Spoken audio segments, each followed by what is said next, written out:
We're here with Monroe, and we're going to demonstrate for you the spur placement and the spur use, leg yielding. And basically what we're going to do is demonstrate how his foot is in his stirrup and how he's placing his leg on his horse and achieving a leg yield. Okay. First of all, what I want you to notice, I want you to see his foot, how it's placed in this stirrup. His foot is in there just almost like you would put it on a rung of a ladder, okay?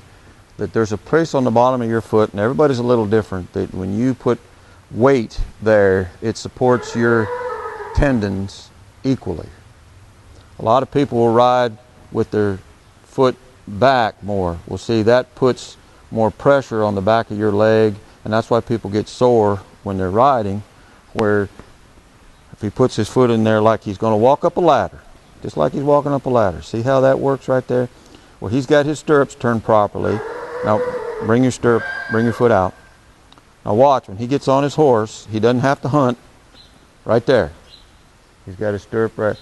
If he has to lean over to put his foot in that stirrup and get his hand to guide that stirrup in his foot, that just gave that horse forward impulsion and a signal to move. Well, we don't want that, okay? So now, if you'll look, his spurs are on his boots. It's like that. And you notice his shank is a little longer than mine was. Mine was only about right to there. Now watch, when he turns his toe out, the inside of his leg right here, right there, gives that horse pressure. So in the last video, if you saw, we were working on Petey on all his spur placement spots, okay? We want to work our horse with this right there, primarily. Now, if he gives us resistance, watch, he's got to reach with that spur. And that horse will move in that direction. Just like that.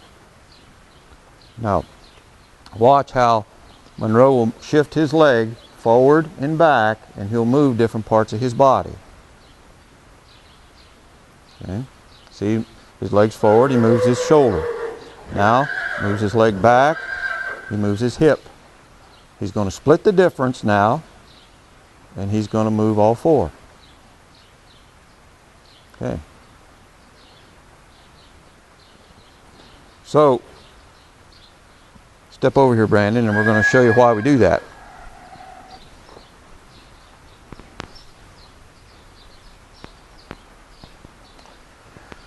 We're going to watch Monroe get about right here, Brandon, and he's going to walk straight away from us. And he's going to take Noble down there, and he's going to start riding him and conditioning him to do leg yields and get lateral movement. So now watch how he's going to take his left leg, turn his toe out, move him to the right. Now watch, he's going to turn his right toe out, relax his inside leg, move his horse to the left. Okay. Now you can't do that if you've got pressure coming from both sides, so you got to remember to relax the one leg, give pressure with the other one. And he's using his toes. See, he turns his toes out, so he's not going to ride with his both toes sticking out, because that's asking him to go left and right at the same time. Okay? So now watch, he's going to look around his shoulder, and he's going to turn. See here how Monroe turned and looked around his shoulder? Now he's going to do it at a trot. Okay, very good. But I want you to see how his horse is in collection. His vertical is straight up and down.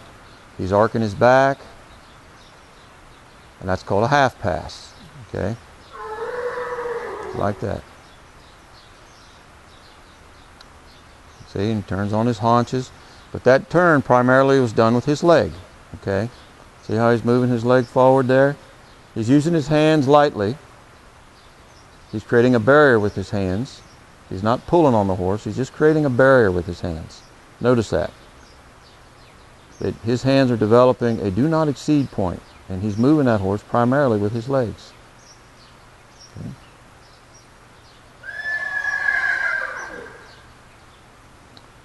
Now, come over here, Monroe, and walk up to this gate like you're going to open it. And we're going to show you another reason why you want your horse to leg yield, is because we're going to walk up to that gate, and step him over, we're going to open that gate. Okay. We're going to walk around the gate. I mean, it's real unhandy to get off a horse to open and close a gate. See how he stepped him over to his gate? It's like that.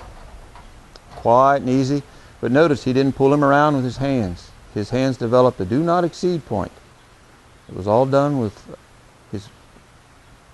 his seat and his legs. See how he's moving him around so nice? Well, that's a horse I want to ride. He's going to come back.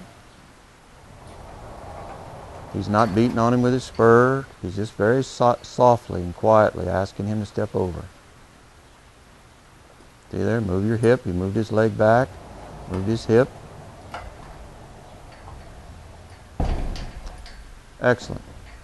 Now folks, that's the difference between a high class and a low class horse.